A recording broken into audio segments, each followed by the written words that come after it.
Welcome to the Sports Marketing Huddle. I'm your host, Rob Cressy, founder of Bacon Sports. And joining me today is Alex Chang, Chief Marketing Officer at the San Francisco 49ers. Alex, great to have you on the show. Hey, man. Good to see you, Rob. Can you give a quick overview on who you are and what you do?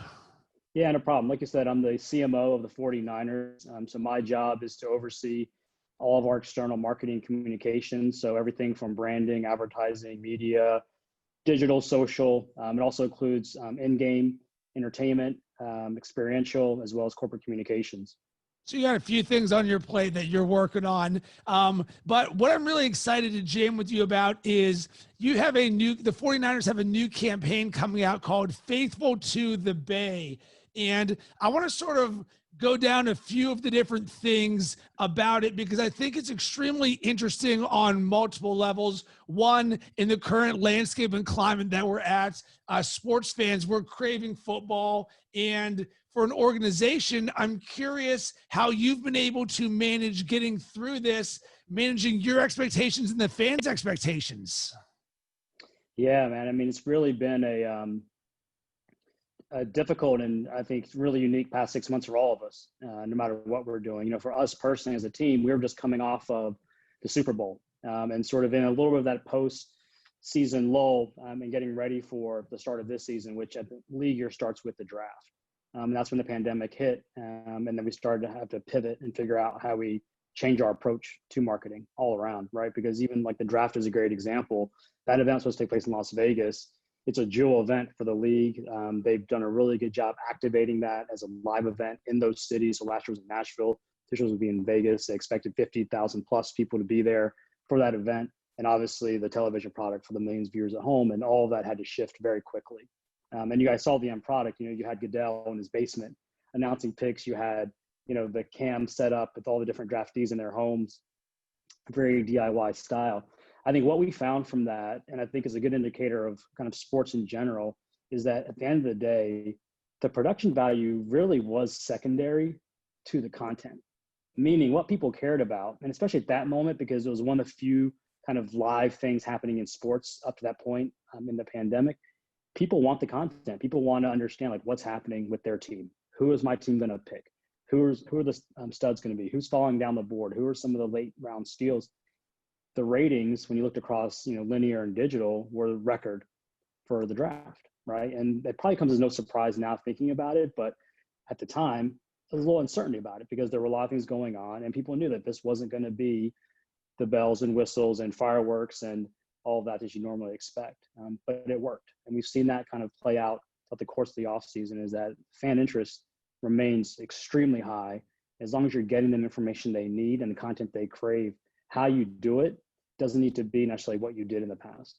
So I actually prefer the non-overly produced content because it's relatable. It's something where when we see the coaches and the general managers at home, we could all sit there and be like, well, wait a second. That's what we're like there. Or we could look at their home and there's that voyeuristic thing of the inside access that we don't normally get. And I know teams are usually good at giving us this inside access, but so often it's so manicured. And I say that in a good way. It's like everything looks like Hard Knocks, but sometimes we love the relatability or the authenticity of just someone grabbing their phone and there's this real emotion, or, hey, let me take you to what my car looks like. So we look at MTV Cribs was awesome, or Pimp My Ride. And there's these things that are very relatable. And I'm curious how you guys balance it, because you can produce the best of the best, but we as fans, we don't necessarily care about it, but there is an element of polish that we do like, but sometimes. Yeah, I mean, it's a delicate balance, you know, and I think it depends on time and place. You know, when it comes to our live games, you're going to see a full-blown production. It's going to be extremely polished. Everything is going to be, you know, cued to perfection, down to the second, perfectly choreographed. When it comes to some of our social content, maybe not as much. You know, sometimes this, you know, year for training camp, we just set up a camera as the guys were coming off the field. Each day we had a different message for them, different prompt. No one was there, just a prompt, and just say, hey, like, give a shout out to the fans, or, you know, give us your goofiest look, whatever it is. The guys do it. It's vertical content. It's shot on a phone. not the highest production value, but you know what, the fans love it because like you said, it gives them a different view of these players, you know, and same thing happens with coaches and GMs, et cetera. You want to get a sense of who they are as people. And what we're finding out now, especially what's going on from the societal perspective, is that our players, coaches, GMs, personalities are not one-dimensional, you know, and I think the fans want to see what are those other dimensions besides what they know on the field. Is this going to shift the way that athlete marketing or branding could be done? Because I can just imagine if you guys had a camera, no different than if you're at a wedding where they're like, hey, you want to roll over and take some pictures right there? I believe that is the type of content and access that allows an athlete's personality to shine, to have multiple of them come there. And you get this rawness to it where they're at training camp or they're hugging, they got it all around them. What are your thoughts on the evolution of that? Where could this become a good thing for branding? Absolutely. I think what it creates is an accessibility. And also it cuts down the production time. You know, I think before you may have had days, weeks, months, you know, when I worked in traditional advertising, 6 months from inception to getting a spot on, you know, broadcast television. Today it can be 6 seconds, you know, and that immediacy and sort of being relevant to what's happening in that moment is really important, right? And the fans expect that.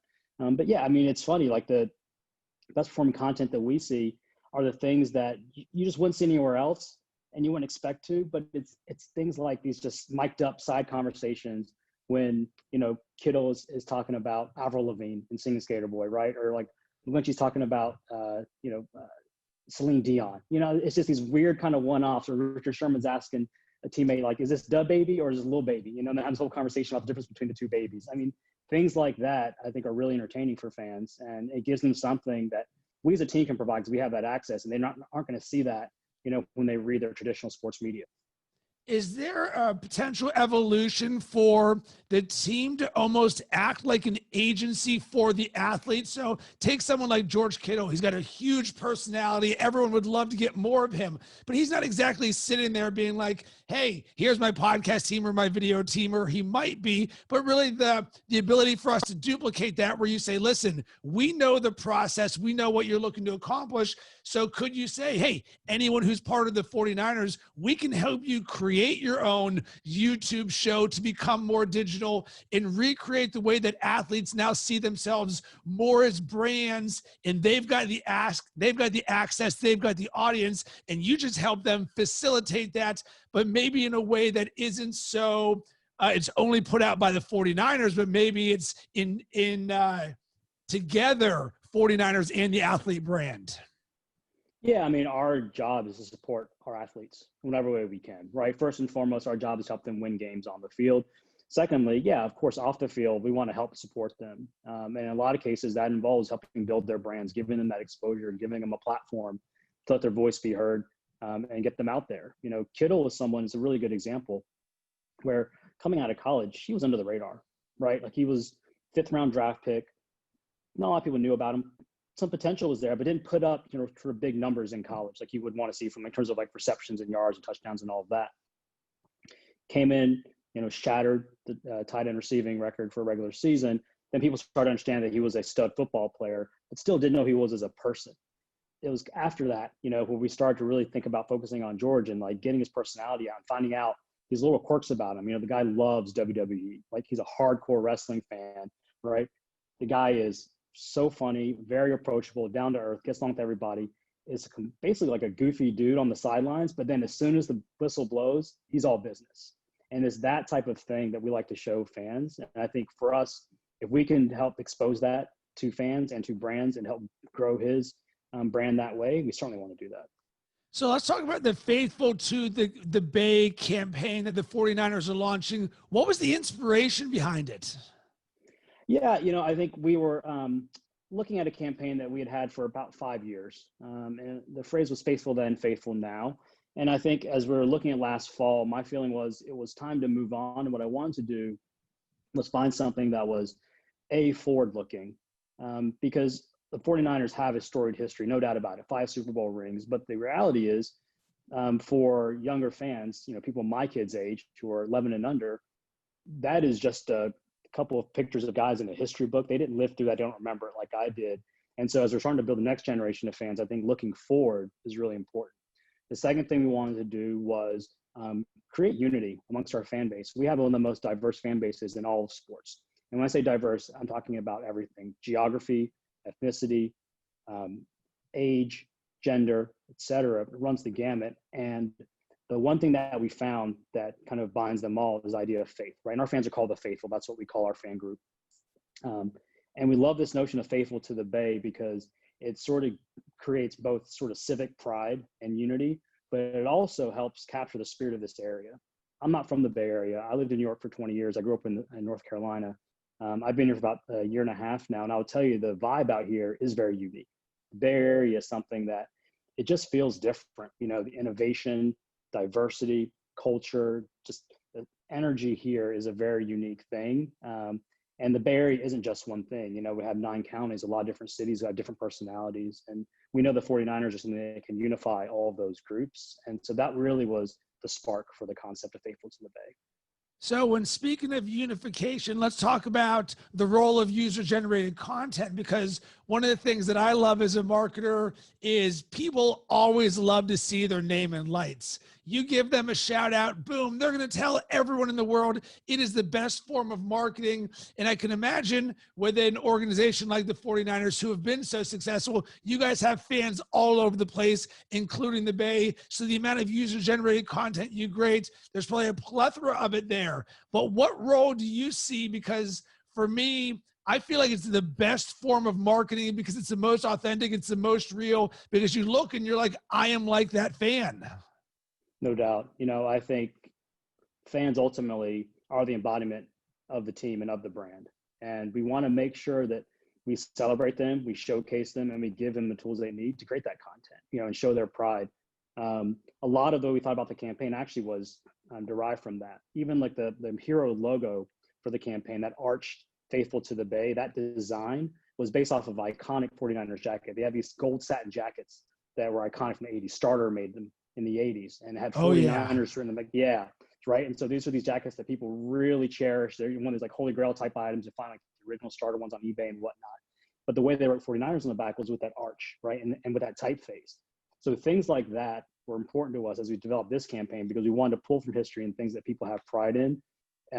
But also we knew that like as we start to design our own gear and we're going to have a satin jacket with that design on it, that's going to be something that people are going to want to take pictures of and are going to want to share and create user-generated content from. And I believe that's a very important thing. I know you guys will be doing some stuff with Mitchell and Ness. And for me, I love all things sports, both throwback and nostalgia, as well as present day. I'm someone who can rock a flat bill or a backwards hat. And I think it's such a good opportunity because you look at the way that fashion is now a culture and a community. And certainly if someone's rocking that old school 49ers starter jacket, they're probably rocking some Jordans or some Yeezys, and they might be rocking a flat bill Mitchell and Ness. And you want to give your fans the opportunity to swag out. And certainly with you guys being in the Bay, I mean, that's just a hotbed for culture. Can you talk a little bit more about that? 100%. You know, cultural marketing is important for all brands, but as a sports team, we have a unique opportunity because we're already embedded as a part of culture, right? And when I talk about culture, I'm talking about things like fashion, music, art, entertainment. I think we attack it in a few different ways. One is, like you said, very tangible ways for fans to engage in that, right? So we share our playlists with them, right? Bay Area artists that we feature at practice, in games, like in our content, apparel, a great one, right? We have awesome partners like Mitchell and Ness and Levi's and Fanatics and all these groups of local designers who want to create gear because people rep gear. You know, you think about marketing, it's really interesting. People love a lot of brands. How many brands will people tattoo on their bodies? How many brands will people rock the hat, the sweatshirt, right? Put a bumper sticker on their car and fly a flag in front of their house. It's just sports, right? And I've worked in a lot of brands inside and outside of sports and some of the best brands in the world that people are very loyal to, and the metrics are great, but the emotional connection is very different. And so that's something we certainly recognize and want to capitalize on. And here's one thing that I think is important to this is the voice and the personality of the team in the brand. And I think one of the unique challenges is the inherent swag and personality that is naturally there that comes from the 49ers. One part past success, one part future looking forward. Like you said, you guys were just in the Super Bowl there, but there's also an element of brand safety, and you also want to always make sure that you appeal to the widest audience. But at the same time, we know that when you can specifically speak to a niche in a certain way, how do you guys balance that delicate dichotomy there between voice and personality so that you have one and it's not just, hey, we're one of 32 NFL teams and we just sound like everybody else? Yeah, I mean, we have our own identity, like you said, and it's driven from our history. It's driven by our location. It's driven by our players, both past and present, and all of that factors into who we are. You know, like I said, the same way that the Bay Area has a very distinct personality to me, the team has a distinct personality, and that's expressed through what we do, but also through our fans. To me, that personality is confident, you know, and it's one that has a little bit of swag, right? But it's not cocky. It's one that's direct. It's straightforward. It kind of, we're very human. We're down to earth. You know, we are who we are. And then the day, the sort of legacy and history and the kind of tradition of the team will always be there. But yeah, to me, personality is expressed in so many ways. And for us, I think it's pretty clear who we are. We're not a generic team. We're not just one of 32. And you'll see that come to life through the campaign and through everything that we do.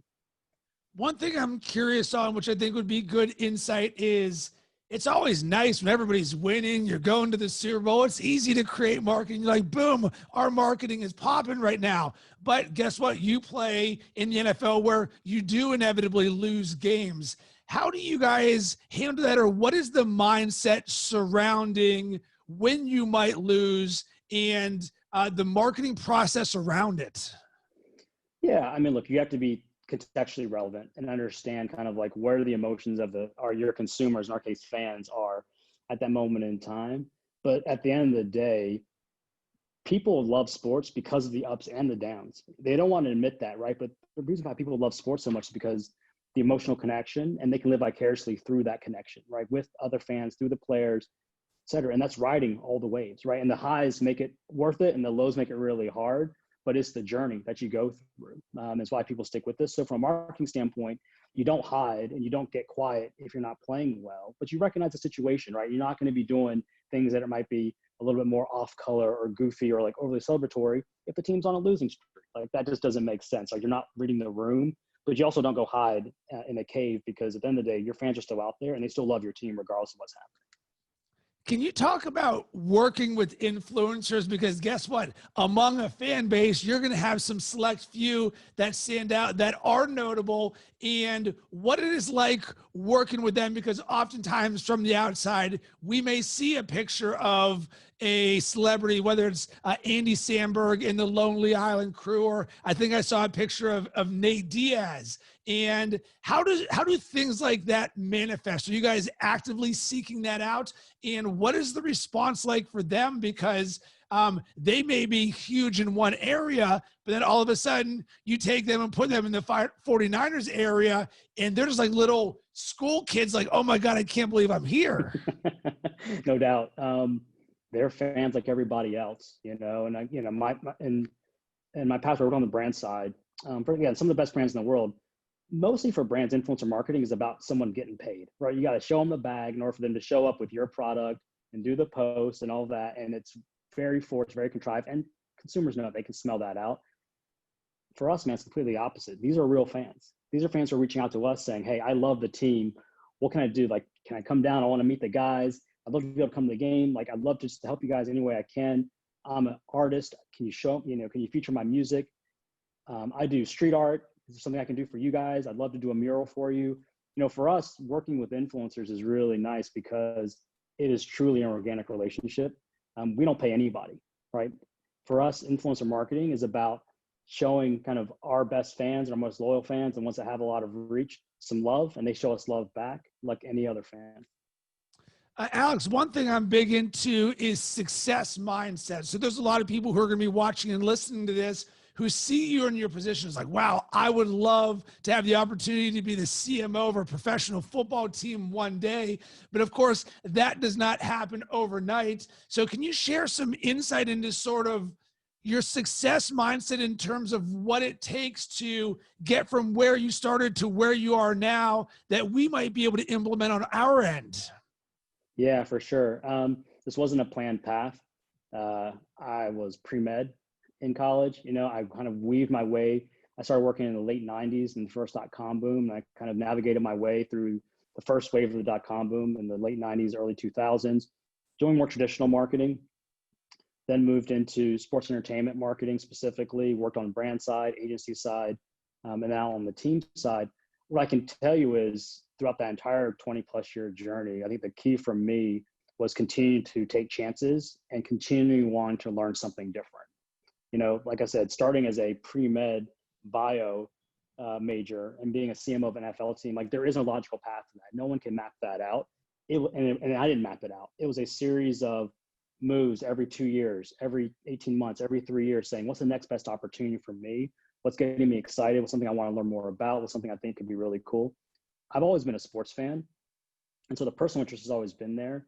When I discovered sports marketing as a profession, it was sort of like utopia happened, because I was really at that point committed to marketing, loved sports, didn't really understand how the two would work together as an industry. Once I discovered that and really got into it, and this was at American Express where I oversaw sports entertainment marketing, it was sort of the light bulb went off, and I knew like this is the spot I want to be in. How are you intentional about what you learn and learning new things? Because I think a lot of people would say, all right, I'm on board for learning new things, but how do I know if I'm learning the right thing? Because you mentioned it's sort of a circuitous route that got you to there. So how were you actively seeking things out? And was it a forward thinking mindset where you looked at the industry to where things were going and you got ahead of the curve of things? In some cases, yes, some cases, no. Sometimes it's next best opportunity. I was doing sort of traditional brand advertising at American Express. I was there 13 years total. I did 6 different jobs. So my 5th job was doing traditional brand advertising. So like your typical 360 campaigns, TV, print, digital, et cetera, marketing their credit cards, essentially. An opportunity presented itself just because, someone left, some reorg happened, opportunity presented itself for someone to run sports marketing there. And again, had no experience in the space, knew what they did, knew the people on the team, didn't work with them directly, had no expertise in sports marketing beyond being a sports fan. And that opportunity was just there. And I said, you know what, I'd love to try that out and see what's all about. At that point, I didn't really know what I was getting into.